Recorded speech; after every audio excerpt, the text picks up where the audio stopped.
नमस्कार दोस्तों, स्वागत है आपका प्रयास क्लासिक में। उम्मीद है आप स्वस्थ होंगे, मस्त होंगे। आज मैं आपके समक्ष लेके आया हूँ यूपी डीएलएड से संबंधित आपका प्रथम पेपर, जो कि आपका प्रथम पेपर आपका संबंध रखता है आपका प्रथम सेमेस्टर से, यानी कि सिंपल कहूँ आपका फर्स्ट सेमेस्टर से आपका फर्स्ट पेपर लेके आया हूँ, जिसे हम कहते हैं बाल विकास एवं उसकी प्रक्रियाएँ। ठीक है, अर्थात साइकोलॉजी, चाइल्ड डेवलपमेंट के नाम से भी हम इससे परिचित हैं। इससे पूर्व मैंने लगभग इसके आपके अति लघु उत्तरीय प्रश्न करा चुका हूं और साथ ही आपके ऑब्जेक्टिव प्रश्न भी करा चुका हूं। उसका लिंक मैंने इसके वीडियो के डिस्क्रिप्शन में प्रोवाइड कर दिया है और यह आपके अति लघु उत्तरीय प्रश्न है। और इससे पूर्व मैंने लगभग 10 प्रश्न करा दिए थे और अब आपका 11 से स्टार्टिंग है, अर्थात 11 से। और यह क्वेश्चंस आपके हर परीक्षा में, आपके डीएलएड के हर परीक्षा में मैं बता दूं कि आपका फर्स्ट पेपर में ही देखने को मिलेंगे। और लगभग मैं बता दूं इससे आपको 6 से 7 क्वेश्चन आपको देखने को मिलेंगे, यानी कि अति लघु उत्तरीय में, लघु उत्तरीय में और साथ ही आपके बहुविकल्पीय प्रश्न में भी आपको यहाँ से क्वेश्चन देखने को मिलेंगे। ठीक है, और ये आपके प्रीवियस ईयर पर आपके आधारित है, जो आपकी प्रीवियस ईयर में पूछे हुए क्वेश्चंस हैं। देखिएगा पहला क्वेश्चन। एक बार आप हमारे चैनल से यदि नए जुड़े हुए तो हमारे चैनल को आप लोग सब्सक्राइब अवश्य कर दें और कृपया करके वीडियो को एंड तक अवश्य देखें। और यदि कोई आपका बच्चा बीटीसी की तैयारी कर रहा है या यूपी टेट या सी टेट या अदर कॉम्पिटिटिव की परीक्षा की, तो उसे आप इसे शेयर अवश्य कर दें। ठीक है, और लाइक करना आप लोग ना भूलें। ठीक है, देखिएगा पहला क्वेश्चन। देखिए पहला ही क्वेश्चन बहुत ही महत्वपूर्ण प्रश्न है आपका। देखिए 11, किशोरावस्था बड़े संघर्ष, तनाव, तूफान तथा विरोध की अवस्था है। इस कथन की विवेचना कीजिएगा। तो पहला क्वेश्चन में क्या दिया गया है? किशोरावस्था बड़े संघर्ष, तनाव, तूफान तथा विरोध की अवस्था है। इसके बाद इसके कथन को विवेचना करना है, हमें वर्णन करना है। और ये सन 2022 में पूछा हुआ क्वेश्चन है, यानी कि 2022 में पूछा हुआ क्वेश्चन है। और साथ ही बता दूँ, इस डेफिनेशन का जो वर्णन किया है वो किसने किया है? स्टेनले हॉल ने किया है। स्टेनले हॉल महोदय ने इसका वर्णन किया है। ठीक है, तो ये आपका यूपी टेट या सी टेट की परीक्षा में भी बहुत बार पूछा हुआ क्वेश्चन है कि किशोरावस्था बड़े संघर्ष, तनाव, तूफान तथा विरोध की अवस्था है। और वास्तव में मैं बता दूं, यह बच्चों के लिए समझना अति कठिन होता है। यानी किशोरावस्था ऐसा कठिन काल होता है जहाँ आपके बच्चे विवश हो जाते हैं कि आखिर हम करें तो करें क्या। यानी कि एजुकेशन कर रहे हैं तो पढ़ाई से संबंधित हम आगे जाके क्या पढ़ेंगे, क्या करेंगे, कैसी नौकरी करेंगे या किस सब्जेक्ट को चॉइस करें तो आगे जाके हमें अपनी नौकरी प्राप्त हो और अपना उज्जवल भविष्य कर सकें। तो यहाँ बच्चे काफ़ी चिंतित रहते हैं। तो इसीलिए स्टेनले हॉल महोदय ने इसको बड़े संघर्ष और तनाव, तूफान तथा विरोध की अवस्था से वर्णन किया है। तो इसके बारे में हमें इसका एक तरह का वर्णन देखना है। आखिर विवेचना देखिएगा क्या कहता है उत्तर में। देखिएगा, किशोरावस्था विकास की वह अवस्था है जो तरुण से प्रारंभ होती है और परिपक्वता के उदय होने पर होती है। यानी कि जब बच्चा बाल्यावस्था खत्म होती है, उत्तर बाल्यावस्था जब समाप्त होती है तभी प्रारंभ होती है परिपक्वता, अर्थात मैच्योरिटी। यानी कि जब बच्चे में समझदारी आना प्रारंभ हो जाती है, प्रारंभ होना स्टार्टिंग होती है 18 साल के समथिंग। कहते नहीं बच्चा आपका मैच्योर हो गया है, समझदार हो गया है, शादी कर लो, 18 साल का हो गया, तो वही आपका एक प्रोसेस इस तरीके से आपका आ जाता है कि मैच्योरिटी आपके 18 के समथिंग आपके आने लगती है। और उसको हम कहते हैं उदय होने पर समाप्त होती है, यानी उदय होने पर समाप्त होती है, मैच्योरिटी आ जाती है उस बच्चे में। किशोरावस्था का प्रारंभ लगभग 13 या 14 वर्ष से होता है, परंतु व्यक्तित्व अंतर होने के कारण इसकी कोई आयु सीमा नहीं खींची जा सकती। यानी कि प्रत्येक व्यक्ति में इसका जो व्यक्तित्व है वो अलग अलग होता है। सिंपल कहूँ कि जरूरी नहीं है किसी बच्चे में आपका 13 साल पर हो जाता है किशोरावस्था स्टार्टिंग, किसी में 14, किसी में 12, किसी में 10। यानी कि जो बच्चे की सोच के आधार पर ही हम उसमें आपका परिवर्तित आता रहता है। इस कारण किशोरावस्था के आरंभ का निश्चित समय नहीं बताया जा सकता। तो यह पॉइंट आप अपना उतार लें। विभिन्न व्यक्तियों का तारुण्य काल विभिन्न आयु से शुरू होता है, जैसे कि मैंने बताया था। लगभग किसी का 10 से, किसी का 12, किसी का 11, किसी का 13, किसी का 14 से भी हो जाता है। अतः उनकी किशोरावस्था का आरंभ तभी से माना जाता है। यह अवस्था लगभग 18-19 वर्ष तक मानी गई है। कुछ मनोवैज्ञानिक ने इस अवस्था को 21 वर्ष तक मानते हैं। तो कुछ मनोवैज्ञानिक विद्वान आपके ऐसे भी हैं, इसको आपको 21 वर्ष तक आपका वर्णन करते हैं। देखिएगा नेक्स्ट, किशोरावस्था का जीवन का कठिन काल। तो किशोरावस्था वह समय है जिसमें विकासशील व्यक्ति बाल्यावस्था से परिपक्वता की ओर संक्रमण अर्थात बढ़ता है। यह वह अवस्था है जिसमें व्यक्ति बाल्यावस्था की परिपक्वता अर्थात मैच्योरिटी की ओर बढ़ता है, जैसे कि मैंने आपको ऊपर बताया था। इस अवस्था में सबसे अधिक अपराध होते हैं। तो मैं बता दूं कि इस अवस्था में जो बच्चा होता है कभी कभार वो अपराध की ओर भी बढ़ जाता है, या किसी की वीर पूजा भावना में होता है। कहते हैं ना कि मैं अपने हनुमान जी का भक्त हूँ, हनुमान जी के बारे में, हनुमान जी के मंगल को व्रत रखता हूँ, या मंगल हनुमान जी जैसे हैं वैसे ही मैं आपका रहूँगा, यानी उनके आदर्शों पर चलता है। या किसी एक्टर के कहने पे भी चलता है कि अब वो एक्टर ऐसा है तो मैं उसी का ही मर मिटने के लिए तैयार रहता है बच्चा। तो इसीलिए इस अवस्था में सबसे अधिक अपराध भी होते हैं। नेक्स्ट, किशोर में व्यवहार संबंधी समस्याएं सबसे अधिक इसी अवस्था में पाई जाती हैं। बिल्कुल बात सही है। नेक्स्ट, किशोरावस्था में उत्पन्न होने वाली काम वासना किशोर एवं किशोरी के जीवन पर विशेष प्रभाव डालती है। यानी कि बच्चा इसमें आपका मेल फीमेल की ओर और फीमेल मेल की ओर अधिक आकर्षण होता है। यानी कि सिंपल कहूँ कि आपका विषमलिंगी होता है, यानी कि आपके एक दूसरे के मेल फीमेल की ओर और फीमेल मेल की ओर ज़्यादातर अग्रसर होते हैं। उसके व्यक्तित्व का प्रत्येक क्षेत्र इससे प्रभावित होता है कि उसके व्यवहार की प्रकृति इसी पर निर्भर करती है। ठीक है, ये आपका एक तरह का इस तरीके से है। तो स्टेन हॉल आपके आ चुके हैं। इन्होंने क्या कहा है, स्टेन हॉल का कथन है, किशोरावस्था बड़े बल, संघर्ष, तनाव, तूफान तथा विरोध की अवस्था है। तो ये डेफिनेशन तो आप अपने जहन में उतार लें, बहुत ही इम्पोर्टेंट है, क्योंकि ये आपका यूपी टेट, सी टेट या बीटीसी की परीक्षा में बहुत बार पूछी हुई है। ठीक है, इस अवस्था में बालक एवं बालिकाएं में क्रांतिकारी परिवर्तन होते हैं। सबसे अहम बात करूं कि इसका बिग एवं हंट क्या कहते हैं कि किशोरावस्था में सबसे ज़्यादा जो आपका मेन पॉइंट माना गया है वो आपका परिवर्तन माना गया है। यानी कि बच्चों में आपके बाल्यावस्था के से किशोरावस्था में जब एंटर करता है तो उसमें बहुत सारे चेंजेस देखने को मिलते हैं। ठीक है, नेक्स्ट, किशोरावस्था जीवन का सबसे कठिन तथा नाजुक काल कहा जाता है। इस अवस्था में बालक का झुकाव जिस ओर हो जाता है उसी दिशा में वह आगे बढ़ता चला जाता है। यानी कि वह जिस फील्ड में जाता है बच्चा उसी फील्ड में बढ़ता चला जाता है।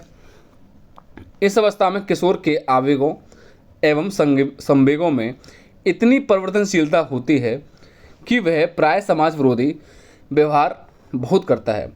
यानी कि वो समाज के विरोधी व्यवहार कार्य भी कर सकता है और उसके विरोध ना उसके निष्पक्ष में भी आपका एक तरह का ले सकता है। इस कारण या इसी कारण किशोर को समझना बहुत कठिन है।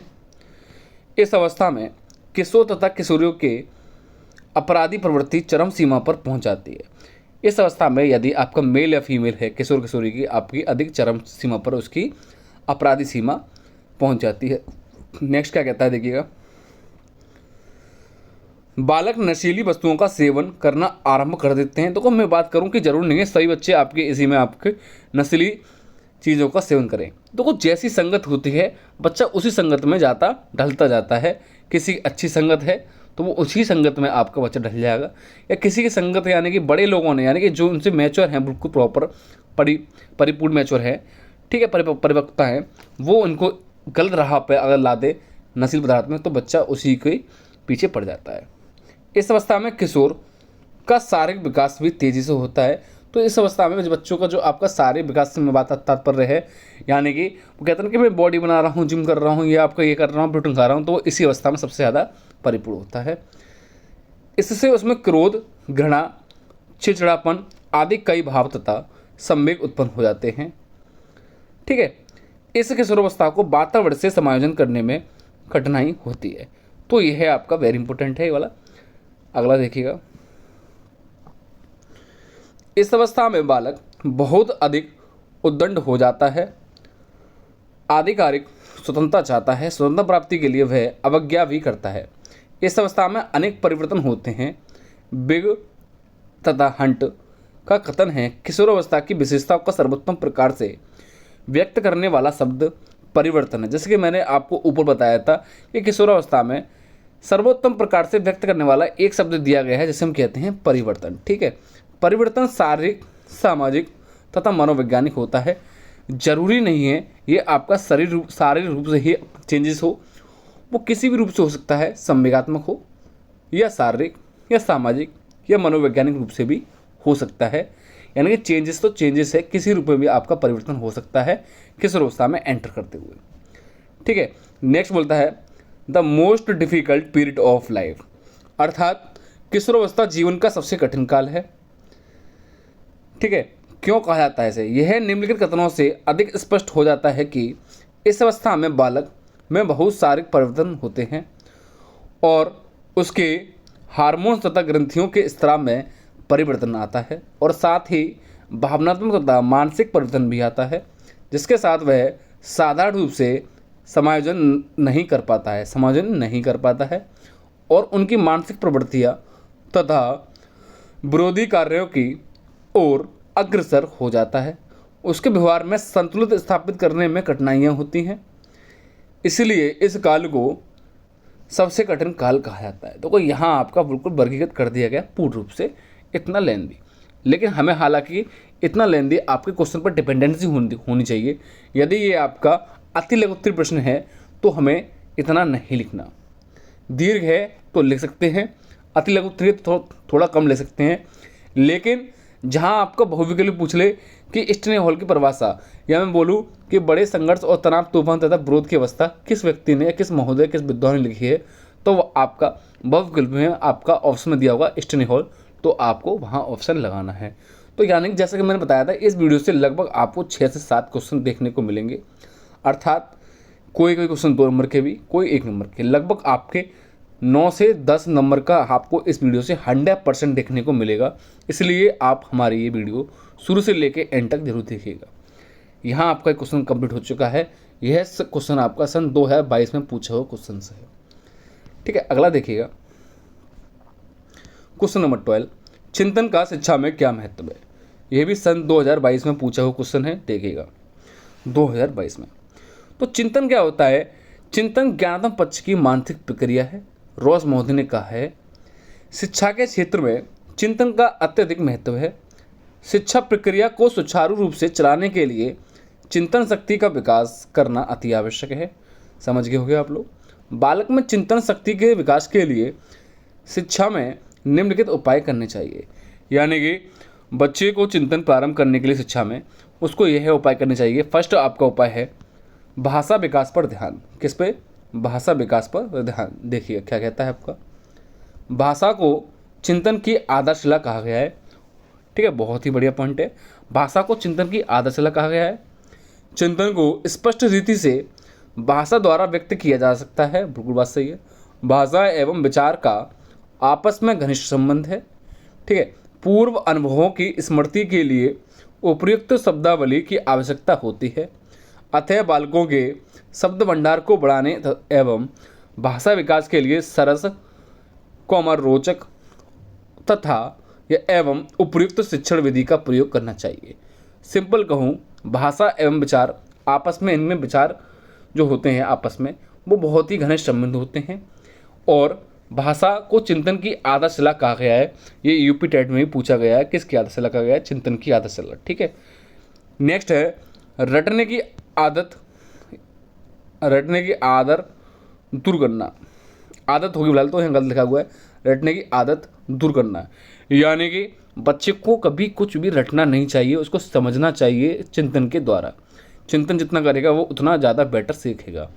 ठीक है, जिन बालकों में रटने की आदत पड़ जाती है वे चिंतन करते ही नहीं हैं। यानी कि अधिकतर आपने छात्र छात्रा देखे होंगे जो बच्चे रटते रहते हैं, तो उनमें चिंतन का जो आपका ज्ञानपूर्ण है वो आपका समाप्त हो जाता है। यानी कि वो चिंतन करते ही नहीं है। फिर कहते हैं सर ये कैसे आया, ये कैसे आया, तो वो चिंतन करने के लिए उनमें क्षमता नहीं बचती, क्योंकि वो कहते हैं कि कोई सा भी क्वेश्चन आ जाए, यहाँ तक मैथ भी आ जाए तो वो उसको रट लेते हैं। लेकिन ऐसा नहीं करना चाहिए, तथ्य को बिना समझे रट लेते हैं। जैसे मैंने बताया अभी, अध्यापकों को बालक की इस आदत पर नियंत्रण करना चाहिए। वे जो कुछ पढ़े सीखे, समय के साथ पढ़े सीखे। ठीक है। नेक्स्ट, स्पष्ट ज्ञान का विकास। बालक को जितना सही, स्पष्ट एवं अधिक ज्ञान होगा, वे उस ज्ञान के आधार पर उतने ही अच्छे रूप में चिंतन कर सकेंगे। इसलिए आवश्यक है कि प्रारंभ से ही बालक को संवेदना एवं प्रत्यक्षीकरण के अवसर दिए जाएं तथा उन्हें विभिन्न संप्रदायों का स्पष्ट ज्ञान कराया जाए। ठीक है। ज्ञान के निरंतर प्रयोग से ज्ञान स्पष्ट तथा स्थायी होता है। यानी कि उनको बच्चों को निरंतर तो प्रयोग कराया जाए, या निरंतर के साथ साथ मैं कह दूँ कि उनके प्रत्यक्षीकरण, यानी कि उनको डायरेक्टली उनके अवसर दिए जाएं कि हाँ कि आप ये कार्य करें, तभी उनमें चिंतन प्रारंभ होगा। रटवाने पे इतना नहीं करें। तो स्पष्ट ज्ञान आपको ऐसे ही प्राप्त होगा। यहाँ आपका क्वेश्चन कंप्लीट हो चुका है। नेक्स्ट क्वेश्चन बहुत ही महत्वपूर्ण क्वेश्चन है, देखिएगा क्या कहता है आपका ये क्वेश्चन। देखिए एक सेकंड। हाँ, आप लोग इस क्वेश्चन का स्क्रीनशॉट भी ले सकते हो, क्योंकि काफ़ी हद तक ये आपका क्वेश्चन बहुत ही महत्वपूर्ण है। यूपी टेट की परीक्षा में भी बहुत बार देखने को मिला है और पूछा हुआ है। तो इस क्वेश्चन को आप लिख लें, वेरी वेरी इंपॉर्टेंट। किस प्रकार से? Very very important. ठीक है। क्वेश्चन है आपका 30, मानसिक विकास के विभिन्न पक्षों के नाम लिखिएगा। ये सन 2022 में पूछा हुआ क्वेश्चन से देखेगा। ये आपका यूपी डीएलएड के सन 2022 में पूछा हुआ क्वेश्चन से देखिए क्या कहता है। मानसिक विकास कई प्रक्रियाओं का पुंज है। मनोवैज्ञानिक ने इसके अंतर्गत निम्न योग्यताओं का सम्मिलित किया है। पहला है आपका संवेदन, अर्थात सेंसेशन। नेक्स्ट, निरीक्षण, ऑब्जर्वेशन, यानी कि ऑब्जर्वेशन के द्वारा भी बच्चे का मानसिक विकास के पक्षों का पता लगाया जा सकता है, या मानसिक पक्षों का विकास कर सकते हैं। नेक्स्ट, कल्पना, दूरस्थ वस्तुओं के बारे में सोचना ही कल्पना है, अर्थात हम उसको इमेजिनेशन के द्वारा ही पता कर सकते हैं। नेक्स्ट, चिंतन, ज्ञानात्मक पक्ष की मानसिक प्रक्रिया को ही हम चिंतन कहते हैं, जैसे थिंकिंग अर्थात सोचना। नेक्स्ट, जजमेंट अर्थात निर्णय के द्वारा भी हम उसको पता कर सकते हैं। ये आपके पक्ष हैं। सबसे अहम, बुद्धि, इंटेलिजेंस भी कहते हैं इसे हम। बुद्धि कार्य करने की क्षमता है, बुद्धि ज्ञान अर्जन करने की योग्यता है, या मैं कह दूं कि बुद्धि आपके किसी के बारे में कुछ भी आपका एक IQ लेवल पता करना है तो आपको बुद्धि से ही संबंधित है। नेक्स्ट, रुचि एवं अभिव्यक्ति, इंटरेस्ट एवं एटीट्यूड। फिर है प्रत्यक्षीकरण, ध्यान, तर्क सबसे अहम है। फिर है सीखना अर्थात इसका दूसरा नाम ले सकते हैं हम अधिगम। क्या? अधिगम। ठीक है। सीखना विकास की प्रक्रिया है, वुडवर्ड महोदय ने बोला है। साथ ही सीखना आदतों अभिवृत्ति ज्ञान का अर्जन है। सीखना सक्रिय है, सीखना खोज करना है, सीखना जन्म से लेकर मृत्यु तक चलता है। सीखना वातावरण की उपज है, सीखना सामाजिक रूप से है, सीखना सामाजिक और वातावरण दोनों की उपज है। ठीक है, यह भी आता है। और सीखना व्यवहार के परिवर्तन के द्वारा ही व्यवहार में व्यक्त होता है, तो ये सीखना है। और लास्ट है आपका स्मरण और विस्मरण। ठीक है, तो बच्चों में आपके ये मानसिक पक्ष के बहुत ही महत्वपूर्ण पक्ष हैं। ठीक है, अगला क्वेश्चन, यह क्वेश्चन भी काफ़ी हद तक बहुत बढ़िया क्वेश्चन है, इसे भी आप लिख लेना। व्यक्तित्व मापन की कौन कौन सी विधियां हैं? किसी एक विधि का वर्णन कीजिए। तो यहाँ एक विधि का वर्णन पूछा है, लेकिन हमें बताना है। इस क्वेश्चन को आप वेरी वेरी इंपॉर्टेंट लिख लें ये भी, क्योंकि ये सन 2022 में पूछा हुआ क्वेश्चन है। जैसा कि मैंने आपको बताया था, मैं आपको प्रीवियस ईयर के पेपर लेकर आया हूँ एक साथ, यानी कि एक ही लॉन्ग क्वेश्चनों से आपके काफ़ी क्वेश्चन बन जाएंगे। देखिएगा, व्यक्तित्व को हम इंग्लिश में क्या कहते हैं? पर्सनैलिटी। और पर्सनैलिटी जो शब्द बना है वो किस चीज़ से बना है? आपका परसोना शब्द से बना है। कैसे? परसोना शब्द से बना है। और पर्सनैलिटी का जो आपका हिंदी का जो रूप बताया गया है, इसका व्यक्तित्व का आपका शाब्दिक अर्थ है नकाव या मुखौटा। यह क्वेश्चन भी आपका पूछा गया है कि व्यक्तित्व का शाब्दिक अर्थ नकाव या मुखौटा है। व्यक्तित्व को पर्सनैलिटी कहा जाता है पर्सनैलिटी शब्द आपका पर्सोना शब्द से बना है और व्यक्तित्व मापन की विधियां निम्नलिखित 3 भागों में के अंतर्गत वर्गीकृत किया जा सकता है। देखिएगा, पहला है व्यक्तित्व मापने की विधियां इस प्रकार से हैं। फर्स्ट है आत्मनिष्ठ विधि, फिर है वस्तुनिष्ठ विधि, फिर है प्रक्षेपी विधि। सब्जेक्टिव मेथड, ऑब्जेक्टिव मेथड और प्रोजेक्टिव टेक्निक। ये चीज़ पूछी हुई क्वेश्चन है कि निम्नलिखित में से व्यक्तित्व मापने की विधियां नहीं हैं।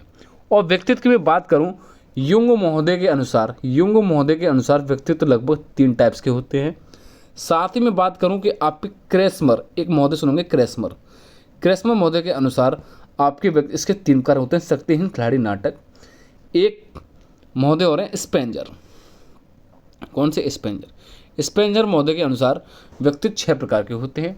यंग महोदय के अनुसार आपके व्यक्तित्व अंतर्मुखी, बहिर्मुखी और उभयमुखी होते हैं। क्रेस्मर महोदय के अनुसार शक्तिहीन, खिलाड़ी और नाटक से संबंधित करते हैं। साथ ही स्पेंजर में आप कमेंट करके बताओ कि आखिर कौन कौन से होंगे। जैसे कि एक आध तो मैं बता देता हूँ आपको, जैसे सैद्धांतिक, राजनीतिक, आर्थिक, बता दिए 3 आप कमेंट के बताओ कि स्पेंजर के अनुसार व्यक्तित्व के प्रकार कौन कौन से होते हैं। देखिएगा, अब देखिए इसमें आपका विधि के संदर्भ में आपका कौन कौन सा वर्णन किया गया है। यहाँ से आपकी मैं बात कर दूँ कि आपका स्किल तो मेन है ये, साथ ही आपकी यूपी टेट की परीक्षा के लिए काफ़ी कार्यरत वीडियो रहेगी। यूपी टेट के लिए बहुत ही बेटर वीडियो कार्यरत रहेगी। आत्मनिष्ठ विधि अर्थात सब्जेक्टिव मेथड, इसके अंतर्गत जीवन इतिहास विधि आती है, साक्षात्कार विधि आती है, प्रश्नावली विधि, आत्मकथा लेखन विधि और लास्ट निरीक्षण विधि आपका आत्मनिष्ठ विधि ही आती है। यानी कि सब्जेक्टिव यानी स्वयं से एक तरह के निर्धारित करी जाए जीवन के बारे में संपूर्ण, साक्षात्कार अर्थात इंटरव्यू, प्रश्नावली यानी कि पूछने वाला, आत्मलेखन अपने बारे में लेखन, निरीक्षण यानी कि उसके बारे में ऑब्जर्वेशन एक तरह का करना। नेक्स्ट वस्तुनिष्ठ विधि, ऑब्जेक्टिव मेथड, मापन रेखा विधि इसी में आती है। पूछा हुआ क्वेश्चन से ये विधि किसके अंतर्गत आती है। नेक्स्ट समाजमिति विधि, शारीरिक परीक्षण, परिस्थिति परीक्षण, व्यक्तित्व सूचियाँ और संचयी अभिलेख। नेक्स्ट है प्रोजेक्टिव टेक्निक अर्थात प्रक्षेपी विधि। यह विधि आपकी बहुत ही इंपॉर्टेंट है। पहली आपकी कौन सी? रोसा का स्याही धब्बा परीक्षण अति महत्वपूर्ण है। यानी कि हरमन रोसा ने इसका एक तरह का परीक्षण दिया था, रोसा का स्याही धब्बा परीक्षण। तो प्रक्षेप विधि तो आपकी यूपी टेट हो या सी टेट हो, हर परीक्षा में देखने को मिला है, तो इसको आप वेरी वेरी इंपॉर्टेंट लिख लें प्रक्षेपी विधियों को। हरमन रोसा का स्याही धब्बा परीक्षण है। नेक्स्ट प्रासंगिक अंतर्बोर्ड परीक्षण, सबसे अहम है टीएटी भी आपका मार्गन एवं मुरे 2 व्यक्तियों ने दिया था लगभग 30 कार्डों पे। नेक्स्ट ये भी बहुत मेन है, ठीक है, इसे भी आप मेन लिख लें। नेक्स्ट बालकों का अंतर्बोर्ड परीक्षण, ये भी मेन है। शब्द सहचार्य परीक्षण और चित्र सहचार्य परीक्षण, ये सारी ही विधियां आपकी काफ़ी महत्वपूर्ण है, लेकिन इसमें से सबसे ज़्यादा महत्वपूर्ण रोसा का स्याही धब्बा परीक्षण और प्रासंगिक अंतर्बोध परीक्षण सबसे अहम है। फर्स्ट विधि देखो आखिर कहती क्या है ये। सब्जेक्टिव मेथड, इस विधि में व्यक्तित्व की जांच स्वयं परीक्षण द्वारा या उसके परिचितों की सहायता से की जाती है। इसमें निम्नलिखित विधियों का उपयोग है। जैसा कि मैंने बताया था कि इसमें व्यक्ति के स्वयं के द्वारा या अन्य उसी के सह संबंधियों के द्वारा उसकी सहायता से आपका उसकी परीक्षण किया जाता है। देखिएगा, इसकी फर्स्ट विधि है आपकी case study method. Case study method क्या कहता है? जीवन इतिहास विधि। इस विधि को वैज्ञानिकों ने चिकित्सा शाखा से ग्रहण किया है। ठीक है, किससे? चिकित्सा शाखा से। ये देखना, इस विधि में मनोवैज्ञानिक किसी व्यक्ति के व्यवहार को समझने के लिए उसकी माँ के गर्भधारण के समय से जो घटित हो रहा है उसका इतिहास तैयार करते हैं और उसके बारे में विभिन्न माध्यमों से सूचना एकत्रित करके किसी निष्कर्ष पर पहुंचते हैं। इस में व्यक्ति 3 तरह की सूचनाएं एकत्रित करते हैं। पहला प्रारंभिक सूचनाएं, फिर बीता इतिहास, फिर वर्तमान इतिहास। यानी कि इसके बारे में यदि निश्चय व्यक्ति करता है तो उससे जो जन्म से लेके उसके वर्तमान तक उसके बारे में घटनाओं का वर्णन करता है। तो इसलिए 3 भागों में इसको विभाजित कर दिया है। पहला प्रारंभिक सूचनाएं, फिर बीता इतिहास जो उसका इतिहास बीत चुका है, और वर्तमान की जो उसकी अवस्था है उसकी केस स्टडी करता है। इसी को कहते हैं हम जीवन इतिहास विधि। ठीक है, इस तरह की सूचना को एकत्रित करने में व्यक्ति विभिन्न प्रविधियों, साक्षात्कारों और प्रश्नावली इत्यादि का प्रयोग करते हैं। ठीक है, नेक्स्ट क्वेश्चन 15 क्वेश्चन। स्मृति को प्रभावित करने वाले कारक कौन कौन से हैं? वेरी वेरी इंपॉर्टेंट, इसे भी लिख लें आप। स्मृति क्या है? स्काउट के अकॉर्डिंग स्मृति एक आदर्श पुनरावृत्ति है या सीखी ही वस्तु का सीधा उपयोग ही स्मृति कहलाता है। यानी कि व्यक्ति ने जो भी ज्ञान प्राप्त किया है और यदि उससे पूछा जाए सही समय पर वो उसे याद आ जाए तो वही आपको स्मृति के अंतर्गत आता है। तो स्मृति को प्रभावित करने वाले कारक निम्नलिखित हैं। पहला है प्रेरणा, मोटिवेशन अति आवश्यक है, फिर रुचि, फिर शांतिपूर्ण वातावरण। ठीक है, इंपॉर्टेंट क्वेश्चन है। नेक्स्ट, पर्यावरण कितने प्रकार का होता है? पर्यावरण 2 प्रकार का होता है। पहला प्राकृतिक पर्यावरण, फिर है सामाजिक पर्यावरण। यानी कि पर्यावरण यानी कि चारों ओर से सिंपल कहूँ घिरा हुआ वातावरण ही एक तरह का पर्यावरण कहलाता है। एक होता है नेचुरल और एक होता है सामाजिक पर्यावरण। ठीक है, नेक्स्ट है ध्यान से आप क्या समझते हैं? 17 क्वेश्चन है। ध्यान से आप क्या समझते हैं? ध्यान को हम अवधान भी कहते हैं। तो अवधान क्या है? यह कितने प्रकार का होता है? ध्यान को प्रभावित करने वाले कारक कौन कौन से हैं? अथवा, तो इसने अथवा 2 दे दिए हैं। ठीक है, अथवा अवधान को प्रभावित करने वाले कारक लगे। ठीक है, तो मैकडोगल महोदय कहते हैं रुचि एक प्रकार का गुप्त अवधान है। क्या? रुचि एक प्रकार का गुप्त अवधान है। तो इसने बोला है ध्यान से आशय। ध्यान से आशय क्या है? ध्यान मन की वह प्रक्रिया है जिसमें व्यक्ति अपने मन को अधिक पदार्थों से हटाकर एक ही पदार्थ पर एकाग्र करता है। बिल्कुल बात सही है। ध्यान रुचि पर आधारित होता है। जब किसी कार्य को ध्यान से किया जाता है तो उसका परिणाम अच्छा होता है। यानी कि यदि हम कोई कार्य कर रहे हैं और उसे ध्यानपूर्वक कार्य कर रहे हैं तो इसका परिणाम 100% 100% आपका अच्छा ही होगा। नेक्स्ट, ध्यान के प्रकार। ठीक है, ध्यान के प्रकार देखिएगा। पहला है ऐच्छिक ध्यान। जब हम अपनी इच्छा अनुसार किसी पर ध्यान केंद्रित करते हैं तो उसे ऐच्छिक ध्यान कहते हैं। यानी कि यदि हमें किसी को पेपर क्वालिफाई करना है, सपोज डेट कि हमें डीएलएड का फर्स्ट सेमेस्टर का फर्स्ट पेपर यदि हमें क्वालिफाई करना है, अच्छे नंबरों से क्वालिफाई तो आप कर ही लोगे क्लियर, लेकिन अच्छे नंबरों से हमें पास करना है तो उसके लिए हमें ध्यान से पढ़ना पड़ेगा। और ध्यान से पढ़ेंगे तो हमारे अच्छे नंबर आएंगे। ये नहीं कि हम पढ़ नहीं रहे, कुछ नहीं कर रहे तो हमारे काफ़ी अच्छे नंबर आएंगे, तो ऐसा नहीं है। पास तो आप हो जाओगे, केवल आप हमारी वीडियो देख लीजिएगा, पास 100% हो जाओगे आप लोग। नेक्स्ट है अनैच्छिक ध्यान।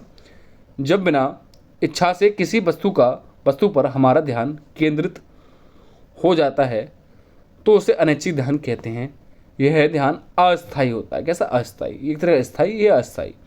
तो जब बिना हमारी किसी इच्छा के हम सपोज डेट हम कहीं रास्ते से जा रहे हैं तो हम सामने देख रहे हैं तो काफ़ी हद तक हम कभी दाएं बाएं ना देख के हमारी नज़र पड़ जाती है और हमारा कोई सह संबंधी मिल जाता है तो हमारा वहाँ ध्यान चला जाता है, तो वो हमारा एक तरह का अनैच्छिक ध्यान है।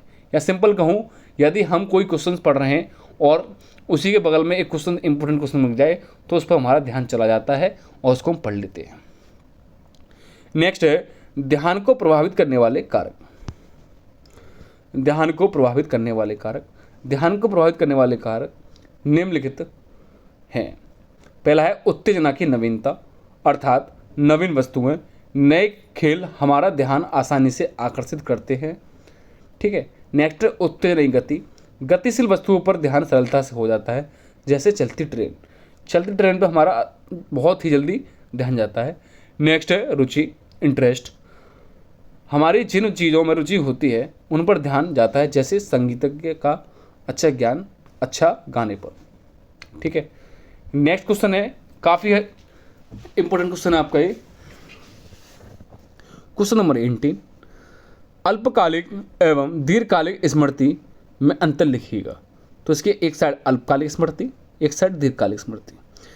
अल्पकालिक स्मृति कहती है विषय या अथवा वस्तु की संचय क्षमता कम होती है, यानी कि इसकी जो आपकी संचय क्षमता वो कम होती है।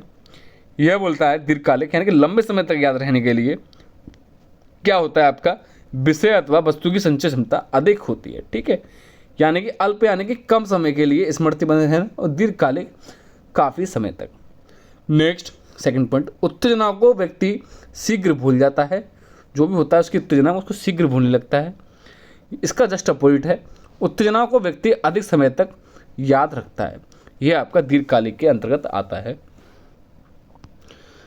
नेक्स्ट 19 क्वेश्चन, इसी हमारा ये सब्जेक्ट है, इसी को हम पढ़ रहे हैं। बाल विकास से आप क्या समझते हैं?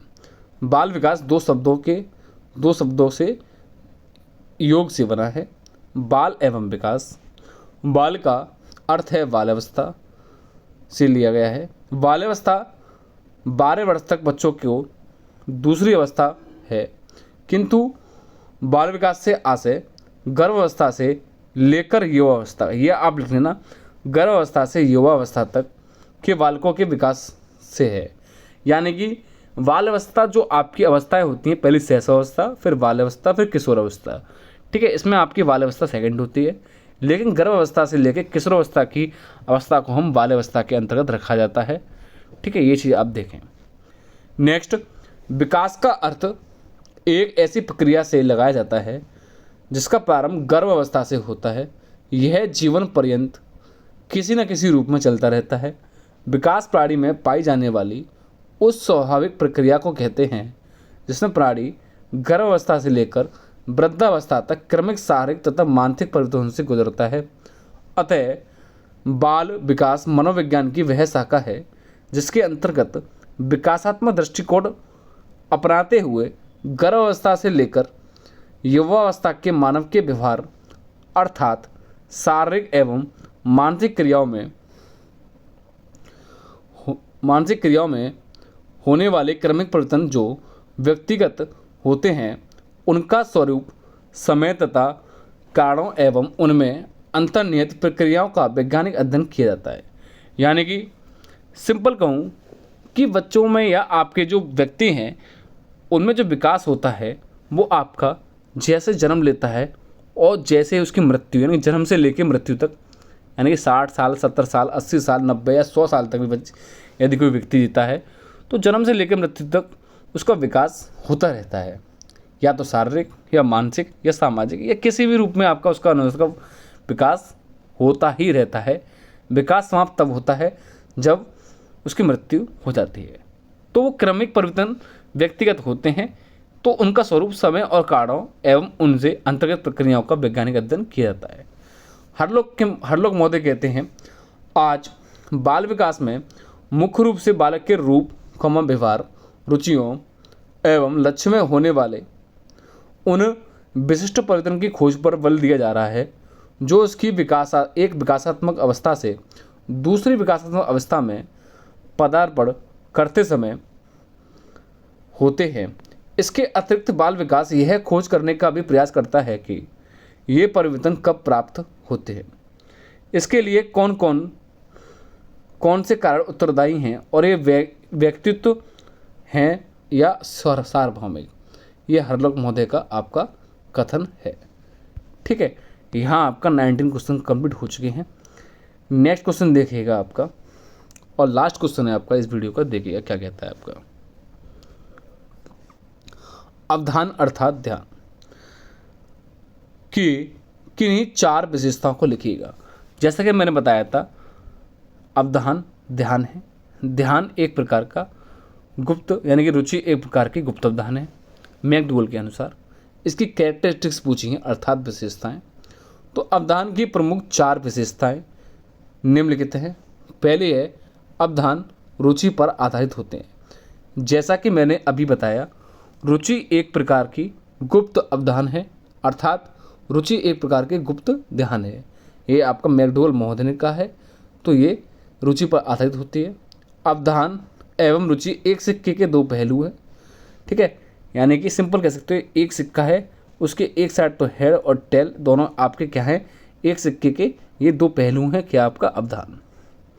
नेक्स्ट, अवधान अर्थात ध्यान ऐच्छिक तथा अनैच्छिक दोनों हो सकता है। यानी कि ध्यान आपका कैसा होता है, आपका ऐच्छिक भी हो सकता है और अनैच्छिक, जैसा कि मैंने आपको ऊपर बताया था। और व्यक्तित्व का विकास वंशानुक्रम गुणा वातावरण होता है। ये आप लिख लेना, वेरी वेरी इंपॉर्टेंट है। यानी कि वंशानुक्रम वातावरण के गुणनफल होता है, ना कि योगफल। और लास्ट पॉइंट है अवधान अर्थात ध्यान व्यक्तित्व का सर्वांगीण विकास करता है। यानी कि आप किसी चीज़ पर ध्यान लगाओगे परिपूर्ण तो आपका 100% आपका सर्वांगीण विकास होना सुनिश्चित है। तो यहाँ आपका 20 क्वेश्चंस कंप्लीट हो चुके हैं। इस वीडियो में लगभग मैंने आपको 10 क्वेश्चंस कंप्लीट करा दिए हैं। लगभग यहाँ से 7 से 8 क्वेश्चन आपको देखने को मिलेंगे, जिसमें आपको दीर्घ में, लघु में, अति लघु में और साथ ही आपके बहुविकल्प में से यहाँ से क्वेश्चन 100% देखने को मिलेंगे। और इससे पूर्व में मैंने लगभग आपको 10 क्वेश्चंस कंप्लीट करा दिए हैं किसके, लघु के। उसका लिंक मैंने इस वीडियो के डिस्क्रिप्शन में दे दिया है। और साथ ही मैंने इसके MCQ क्वेश्चन भी कंप्लीट करा दिए हैं और अति लघुत्तरीय क्वेश्चन भी मैं आपके इसके करा चुका हूँ। सारे अति लघुत्तरीय प्रश्न भी करा चुका हूँ, जिसके लगभग 150 प्लस क्वेश्चन थे आपके। ठीक है, यह आपका राजन का मॉडल है। किसका? राजन का मॉडल। यहाँ से आपके क्वेश्चन अधिकतर देखने को मिलेंगे क्योंकि ये आपके प्रीवियस ईयर पर आधारित है। ठीक है, मिलते हैं नेक्स्ट वीडियो में। एक बार आप जाते टाइम पे हमारी यदि वीडियो अच्छी लगी हो तो आप हमारे चैनल को एक बार सब्सक्राइब अवश्य करते हैं। यदि आप हमारे चैनल से नए जुड़े हो तो सब्सक्राइब अवश्य कर लें और बेल आइकन दबाना ना भूलें, ताकि आपका नया नोटिफिकेशन जल्द से जल्द आपको प्राप्त हो और अधिक जानकारी भी प्राप्त हो। और यदि कोई बच्चा UP DLED या UP BEd या अदर कॉम्पिटिटिव की परीक्षा तैयारी कर रहा है, उसे आप शेयर अवश्य कर दें। और यदि आपको हमारी वीडियो अच्छी लगी हो तो एक बार कमेंट करके ज़रूर बताएं। मिलते हैं नेक्स्ट वीडियो में। धन्यवाद। जय हिंद, जय भारत।